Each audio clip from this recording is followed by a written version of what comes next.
Now looking at the headgear, there's quite a lot going on. So we have the top portion here, where there's a few different places where you can kind of like, you can tighten this as much as you want, but there's two like grooves where it's supposed to go. But if you have like a smaller head, you can like tighten this even more. I'm just gonna put it on the smallest groove to show you. But it's kind of nice having like that versus like clips or something like that, because you can really customize it the right length, whatever length you need, which is good.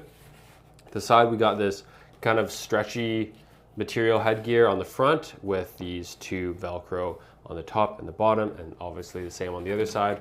On the back here, it just says Eson 2, and it's really nice how they cut this out here to just add a little more breathability. A big mask like this, you want it to be nice and breathable. On some other masks like the Vitara, they added like this meshy material with a little more breathable, but even this is not going to be as good as a straight up hole in the back of your mask, so that's nice to see. Because we have the stability kind of arm, I would call it the nose arm, I'm going to call it the nose stick. Because we have the nose stick up front here, that's going to lift the headgear, so it's really out of the way of your ear. Some masks, you got the headgear kind of jamming into your ear, especially if you're new to CPAP, that's an annoyance that some people have.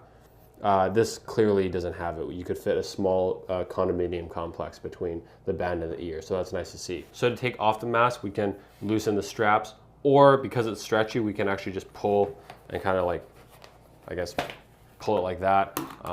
It is pretty stretchy, so I think they wanted kind of an ability to not have to do this every time, but I think a majority of the people are gonna kind of loosen at least one Velcro strap every time. Okay, so the mask portion